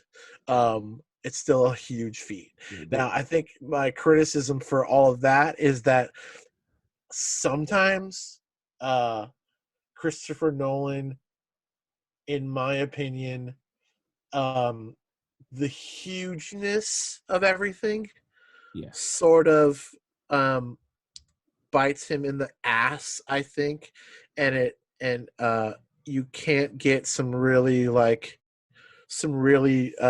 tender, low key moments. I think it's the sort of same thing with um, Michael Bay. Like Michael Bay shoots Oh, so yeah. big, right? And there's just no time for like really soft, low key emotional moments. It's always like go, go, go, go, wild, wild, wild. And I Yeah. think Christopher Nolan is definitely the more like the better version of Michael Bay. Yeah, because his is Um, like crazy action movies, but yeah, they have an actual story to them, and right. mostly Michael Bay movies are just crazy action movies. Right. It's like, yeah, I think of this crazy scene and then we'll write about it later. We'll write about the story later. And Because Michael like Bay is like, this is even a spoiler either, but there's a fight in a kitchen, and even just like the filming and the action in it is like insane. oh yeah, that whole part was wild. That part Yeah, was wild. I mean a lot of this movie is wild. Also, Robert Pattinson in it is fucking amazing, So good. Rob Pattinson again. Back dude. again. Okay, so I need to say this. So spoiler warning for the next like 30 seconds of this. There's a theory out there that Robert Pattinson is the main woman's kid. What? Yeah, What? yeah, Holy shit. and it could happen. It makes sense. That is wild. I didn't Yeah. even think about that. Someone What the tweeted, my fuck? friend tweeted about it. I was like, dude, this movie was unbelievable, like fucking amazing. And he DM'd me a link to that. And I was like, Oh shit. okay, so Damn. spoilers, no more spoilers. But I mean, I mean, that will make no sense to yeah, anybody. true. That even if you listen to that, it's not going to make sense to anything. You'll just be like, what the fuck does that mean? And then by the end, you'll be like, Oh shit. Yeah. oh, it actually would add Yeah. to the snowball of like, what the Yeah. fuck. It I would mean, totally add. it's kind of like the Inception theory of is he in the real world or stuck Right. in the dream Right. state kind of thing. Like Right. we'll never know the fucking answer to it. We'll never know. We'll wonder about it for our whole fucking lives. It's Thanks, up to Nolan. us to interpret it as we see fit. Which Yeah, exactly. Pretty much. it topples at the end. I think he's free. I do too, because exactly it would have stayed spinning perfectly straight if it was Right. the other way around. That's my opinion. I always had the same opinion. Even when I watched it, I was like, oh, he made it. He made it. He made it. He did it. He did it. I also had a weird theory that like Shutter Island, and it's not true, that Shutter Island and Inception were related. More that like Inception was just a crazy pipe dream because of the one scene where he wakes up on Oh like my the beach. god. Fuck. Fuck. Which is funny to think about. I mean, obviously it wouldn't make any sense, but Christopher I guess Nolan it and Marty Scorsese just working teamed in up tandem with each other. Yeah, I'm sure Martin Scorsese loves Christopher Nolan movies. Dude, one of the most incredible shots I've seen in a long time is from Shutter Island, and it's a really simple, like kind of like I wouldn't say non-important, but it is like not really like indicative of the entire mood of the movie. But there is an incredible shot of an actor going up a spiral staircase, and the framing follows the feet of the spiral staircase as it's spinning up, so it's centering on that. So essentially the camera is spinning all the way up the spiral staircase, but the feet are still center frame as it goes up. And I'm just like, when I watched that, I was like, holy shit, the setup of that must have been incredible. True, yeah. And so every time I think about the movie, I think about that one shot. Just like madness, just madness. What are the other movies you had that I guess were more like honorable mentions, or movies you wanted to watch for this year? I'm interested in those. Honorable mentions are just two: Birds of Prey and Six Underground. Everyone loved Birds of Prey. I thought it was fine. I do like. I thought it was good. Yeah, I like Margot Robbie kind of breaking out, and the character breaking out, and watching it in tandem with the Harley Quinn show on HBO Max is pretty great. I still haven't watched that, but it's been raved about. Hilarious, dude! It's wild, and like the writing is incredible. Like it's hard to eat during that show because as you're watching, you're just like cackling, and you're like, oh god, choking on whatever you're eating. But oh my god, there's just so many like really good quips and like burns in that show. It's like, fuck, dude. And they just like don't really give a fuck about like lore. They do, but like they also like insult the shit out of the lore in a respectful way. Yeah, that makes sense. That makes sense. Like Bane, the voice of Bane in the show is like totally making fun of the Tom Hardy voice. Oh my god. but it is like the character is like really funny because he's like it's Bane, and he's like just trying not to be like made fun of or like just taken advantage of, and he's like kind of a sweet character, so it's really funny. So yeah. Anyway, Birds of Prey, good. Six Underground, which just watched, met my needs during Right. this thing. So movies I added to my list that I want to watch, and I'll run through these really quick because there's a lot. But Candyman, Extraction, Freaky, which just came out, which is the Vince the Vaughn body swap, movie, the Vince Vaughn body swap Blumhouse movie. movie. I want to see that Yep, very bad too. nice. The new Bill and Ted movie, which I heard is great. I haven't seen that either. Haven't seen it yet. The Way Back with In my Ben, top 10. Ben Affleck. Oh yeah, woo, Awesome. I mean, great. I love. I can't remember that dude's the director's name. Gavin O'Connor, I think. Oh yeah, He did nice. Warrior, That's right. which is That's one of my right. favorite movies ever. Nice, nice, nice, Um, nice, but nice. it's like it's a heavy movie, but it's Gotcha, it's very, very good. The ending is gotcha. beautiful in a way. It's very good. It's got my girl Janina in it too. Um, Oh yeah, yeah. uh, and then I added the Way Back, the Old Guard. Need to watch The Lodge. There's a movie called Promising Young Woman. That stars what's her name from Drive? The main girl from Drive. It's about a girl getting revenge on dudes that are shitty and rapey in the Okay. culture. And then I added Weathering with You, Trial of Chicago 7, Devil all there all the time. And did I say The Lodge? The Lodge is a horror movie. Yeah. I need to watch. Did you see The Rental? No, but I do need to watch that too. I I heard liked that's on a it. list. It's on a list for me. I liked it, but it just made me feel weird. I think because it's like it could like happen. So like I gave it like a 2.5 on Letterboxd, Yeah. but like I enjoyed it, but it made me feel Nice. very weird. I think more I because mean, it could happen for real. I think my take on that, and this is sort of like what with spontaneous, but like my take on that is like if I'm watching a movie like 600 Grand, I watched and I was like, cool, got action. Like probably won't really think about it much, but like if a movie makes me feel like fucked up in some way, like it yeah, makes my brain just work in overload, I sort of am like, okay, no, you get like an extra point or two because you made me feel. that's So I fair. would reconsider. I would go back and reconsider and maybe re-rate, because No, if it made me feel I like shit. honestly, anytime I go and look at it, I'm like, this is wrong rating every time, dude. Because I'm like, this is a good movie, but it like, and so James Franco directed it. Oh wow! No, Oh shit! no. Dave Franco, not James Franco. Dave Franco. Oh Dave Franco shit! directed it. He's in it. Allison Bree's in it. Gotcha. Noah Hawley, who is in Oh Legion, nice. is in it.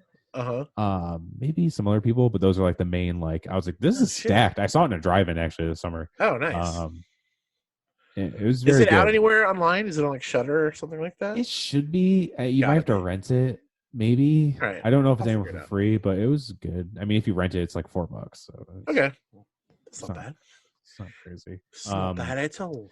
Yeah, I guess my honorable mentions. The Way Back is on there. It's in my top 10 for sure. Mm-hmm. The Gentleman was very good. The Guy Ritchie Oh, movie. nice. That cast is also stacked. Super fun movie. Yeah. The Tax Collector, which was David Ayer. So Oh, wow. I missed that it's one. very David Ayer movie. Gotcha. Shia LaBeouf's in it. Okay. Very, very, very good. It was surprising to me. Nice. Mulan was in my top 10, which I know a lot of people Nice. kind of shit on, but my wife's also, she's like first generation American. Uh-huh. So her mom came from Vietnam. So it kind Gotcha. of like watching it with like a group of women and seeing how it affected them kind of, and Yeah. it was a very good movie. I think anyway, it was like a war Right. drama. So Yeah. Yeah. Yeah. Nice. and then the last of my top 10 was The Five Bloods. I gotta watch that too. Spike Lee movie, Netflix movie. Chadwick Boseman's in it. Right. Very, very, very, very, very good. Actually, the star of Lovecraft Country, I can't remember his name. Oh shit. He's in it too. Nice. Who's also about to debut in the MCU in the next coming years, which is going to be awesome. Oh, dude. Wait, is he really? What is he gonna be? Kang. What? Yeah. Damn. Damn. That's awesome. Good There's for a him. huge shit. So I added Relic Alive and Spontaneous to my Nice. movies to watch. Chemical Hearts was on it. It's I can't remember her name, but it's she plays Betty on Riverdale. It's an Amazon movie. It looks like Chemical Hearts. it looks like a tearjerker. So I've been Oh waiting on that shit. one because I feel like Okay. it's gonna ruin me. Capone, which came out, which is a Josh Oh Trank. yeah. He did Fantastic Four, the terrible one. Yeah. But he's kind of come out and say that wasn't his fault, which I totally believe because studio meddling can make Yeah. very bad. Case in Right. point, Spider-Man 3. Uh-huh. And that's Tom Hardy's in it. And I've heard it's kind of a lot, but it's very good. So I've wanted to watch that one Cool. too. But Nice. that's it I have for this year, I think. I mean, there's a few other movies, but those are like the ones that are pretty high Nice. on my Nice. list Nice. to watch. I just started Cobra Kai. Oh, it's so Really good. cool. She just got my mom into watching Cobra Kai. It's so it's like a long running thing of Sam and I say we'll watch something, and it's usually movies. Like a lot of the Netflix movies I've watched on my own. Like I watched Extraction on my own. I don't think she really would have liked it anyway. She doesn't really care about action stuff. Then I watched Old Guard on my own. I watched Project Power on my own, which Project Power was Old Guard is better than Project Power. Project Power is just I kind of wish it was better because of the cast. It's Jamie Foxx, Joseph Gordon-Levitt. Like I just wanted more. It's not like it was bad. I watched it. That's fine. I'll probably never watch it again in my life, but it was cool. Is it at least cool to watch? Yeah, because the premise of it is that there's this drug. It's a pill, and it gives you a superpower for 5 minutes. Shit! And that's like wow.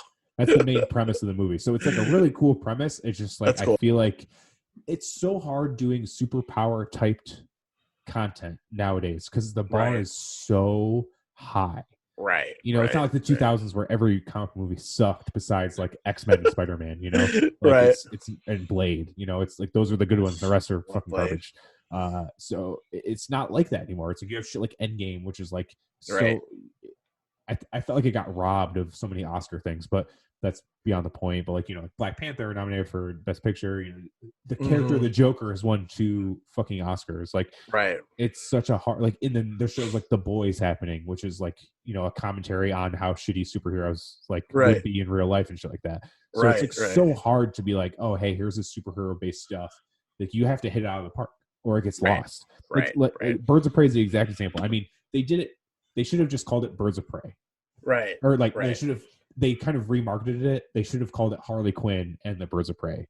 From the jump. Instead of that crazy fucking name. The Emancipation of Harley Quinn or whatever. Yeah. Which is like funny. And if you're like a comic book person, you're like, oh, that makes sense. But for the normal generation, like the public, you should have just called it Harley Quinn and the Birds of Prey, which they kind of tried to retcon and be like, oh no, it's a Harley Quinn movie. Come watch it. Right. Because I know that the title kind of pissed comic book fans off because it's not really a Birds of Prey movie. It's more like a Harley Quinn and then the formation of Birds of Prey, I guess. It's a slight spoiler, I guess, but it's really about. But it's a cool girl power comic movie. Yeah. You see Ewan McGregor be a fucking psychopath. It's awesome. I love Ewan McGregor, so I'll watch him do it. I thought he was the worst part of that movie, but I also do love Ewan McGregor. So. Yeah. He was okay. He was cool. Just a little kooky. I just wish for me. The way it ended kind of bummed me out because I just wish it continued and it kind of because it is a pretty cool villain. Yeah. I feel like it was wasted a little bit, but it's all right. Whatever. Who cares? I have a proposition. I would say without divulging or talking about anything, let's just list, since I have mine ready, let's just list our top 5 movies of all time, and then next podcast we can talk about all time movies. But I just want to know your top 5 and I'll tell you my top 5 and then we can close it out. That's fair. Okay, so I'll go from 5 to 1, I guess. Okay, let's go. Sense? Let's do the same. Let's do your 5, my 5, your 4, my 4. Okay, but maybe rapid fire. Just say it. Okay. Yep. Okay. All right. My 5, Warrior. My 5, The Fountain. My 4, Avengers Endgame. Oof. My 4, There Will Be Blood. Oh. Mm-hmm. Okay, my 3, The Dark Knight. Ooh. My 3, Dawn of the Dead, 1979. Damn. My Yeah. 2, these switch, so it's hard. I'll go with this for today. This is how I'm feeling. Fight Club, Yep. number 2. Oh, nice. My 2, Teenage Mutant Ninja Turtles, 1990. Dude, that's a fucking classic. Yep. My number 1, Eternal Sunshine of the Spotless Mind. Oh, good one. The most perfect movie of all time. My number 1, which is also the most perfect movie of all time, is Aliens. James Cameron's Aliens. Okay. That's a good Yep. one. Love that movie. That's my favorite. They're so contrasted. I love that. I know. Yeah, I think different. it's just like, everyone's like personality wrapped up in 5 movies is like a really good, Yeah. I'm really just like a good, nerd psychopath that hates himself. I'm just like a nerd, also psychopath, also brooding dark boy, I guess. You can only the only thing that would have made you more brooding if you had The Crow in your top 5. Oh my God, Jesus! Probably in my top 20 for sure. I mean, it's a great movie. The most incredible shot, one of the most incredible. Like, I want to do like a top shots list. But one of my favorite shots of all time. For me, but that's the yeah. One of my most favorite shots of all time is from The Crow, and it's the shot where he visits the pawn shop owner and he blows up his shop, but he puts the rings in the shotgun barrel, and then he shoots the shop or whatever ignites the explosion, and the shot of him shooting like towards camera and the rings come out towards camera. Fucking incredible shot. Amazing shot. Yeah, I think like even talking about my top 5, the 2 shots that come to mind is obviously the ending of Fight Club when they're holding hands and like the crazy building. They used to be like my Twitter or Facebook header. Nice, I love that shot. Is so sick. Yeah, and then the shot of Eternal Sunshine when they're on the beach in the bed is Eternal really SpongeBob of the Spotless Sunshine. Yeah, Eternal SpongeBob. That's my favorite. Awesome. I just imagine that movie instead of Jim Carrey, it's just SpongeBob and everything else is live action. And he's just like, why don't you like me? Yeah. Everything else is exactly how it is, but it's just SpongeBob. I really want to see that now. The craziest thing about that movie is like how awesome the cast of that movie is, to be honest. Yeah. God, I love Mark Ruffalo, Elijah Wood. I love Michel Gondry. Michel Gondry is like so good. God, he's so artistic and so spontaneous. I love Be Kind Rewind is probably my favorite Michel Gondry movie. Just because I love every kooky thing about that. But yeah, Eternal Sunshine is one of the ones that I have to like really be sad and in the mood. It's crushing. It's hard to revisit for me. And that one in Synecdoche, New York, if you've ever seen that movie. No, but I kind of live near Schenectady. Oof. This one, the spelling. It's a Philip Seymour Hoffman. Philip Seymour Hoffman. It's like syncopated. It's the spelling is funky. But dude, if you're ever in need of just feeling your soul crushed beneath the entire weight of the world, I would not recommend watching it during COVID times. Honestly, I would wait till you're a little bit happier, because this is the number one movie that fucked me up.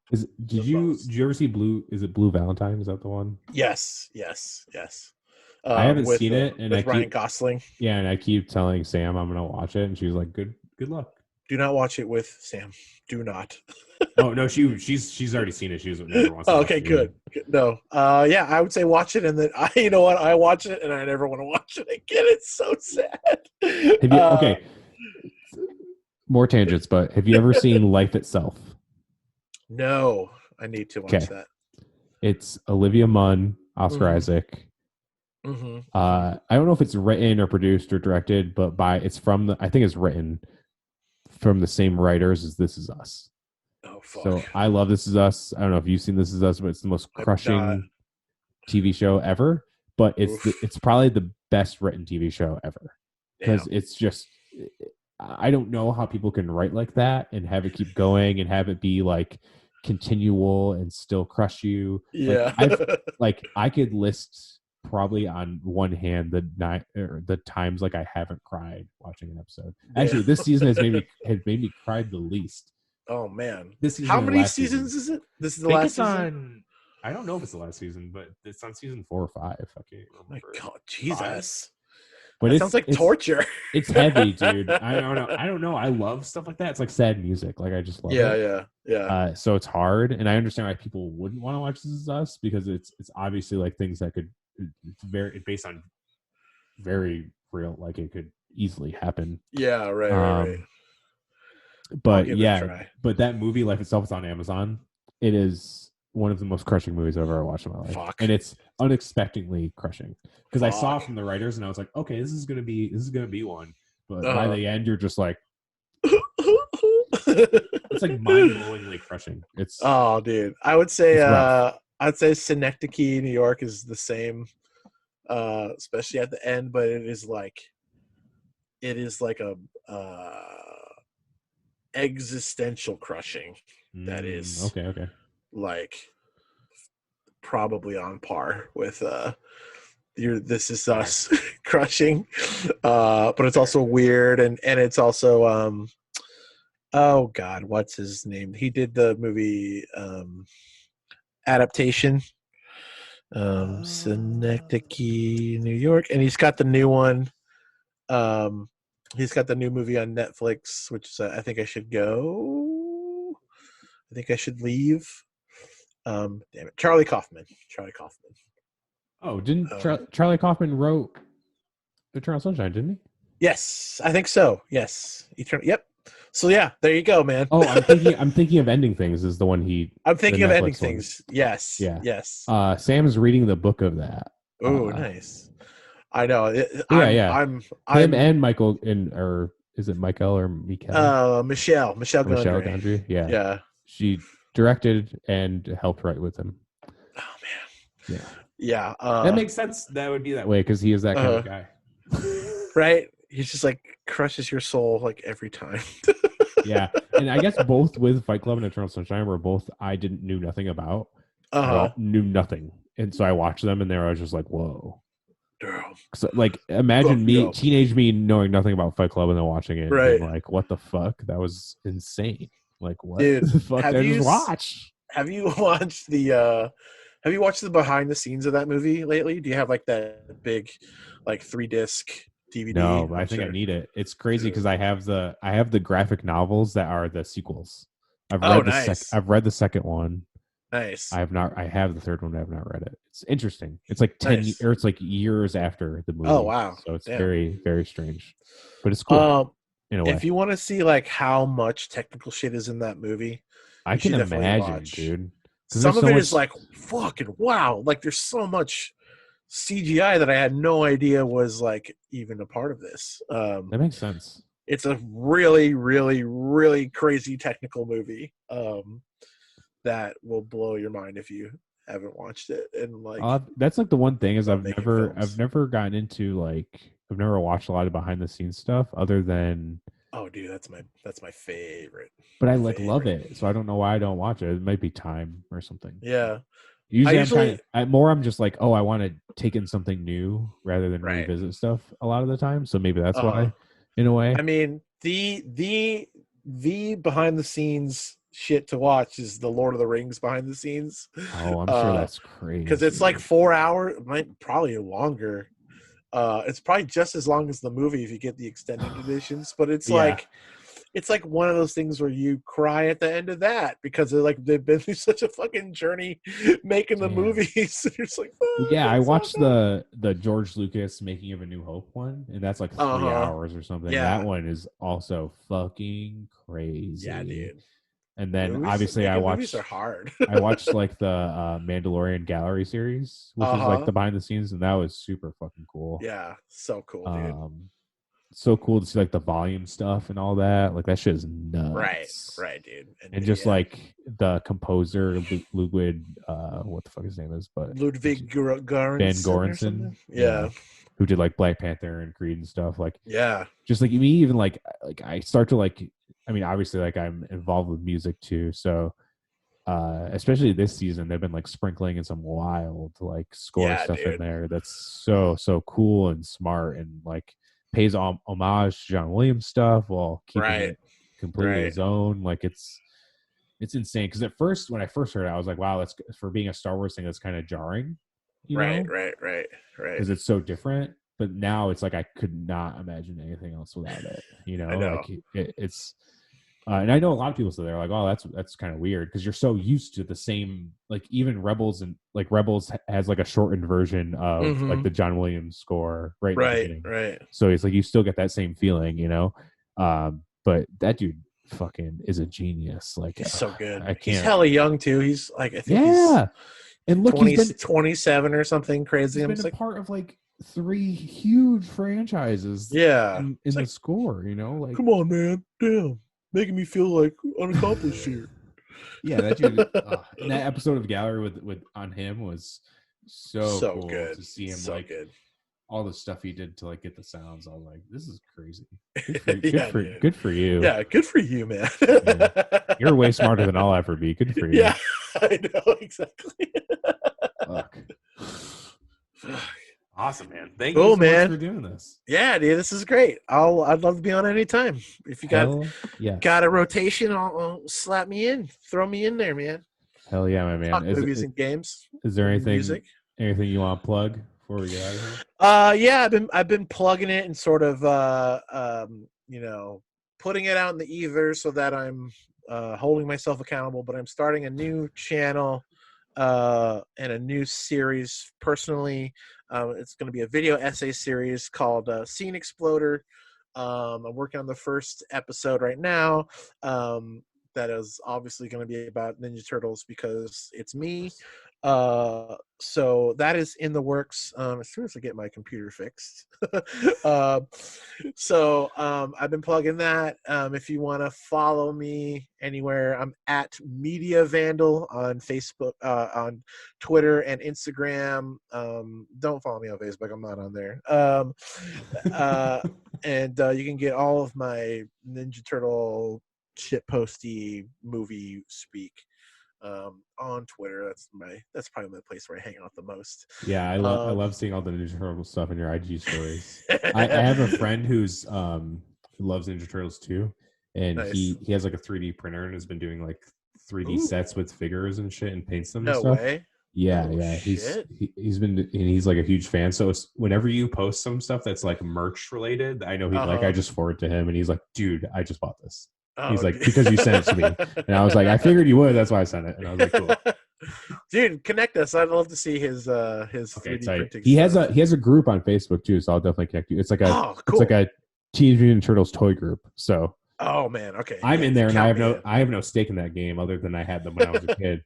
I love Ninja Turtles, but I'm not in that deep of fandom to. Let me see if I can adjust the camera here. But I figured they all were. I have these boys right there. Oh yeah, amazing. So I got for the people listening. I have all 4 of the NECA 18-inch line tall figures. Those look big. Yeah, they're huge and they're very fragile. And it's that thing where like, they're fresh out of the factory. And so sometimes the paint will like stick. So when you're like, okay, I'm trying to get this leg to move, then you accidentally snap off a leg and you have to be like, hey guys, my shit broke. Can I send it back to you? They'll be like, yeah, be careful. So be careful. Awesome, man. I'll let you get to your stuff and hopefully fix your computer. Thanks. Well, now I'm about to go on a journey, but thank you so much for having me. This has been really fun and enjoyable talking about movies, all sorts of things. So I will be back. Yes. I got to start bringing people back on again. I think only Joel and DeFonts have been on multiple times. Nice. It'll change eventually. Cool.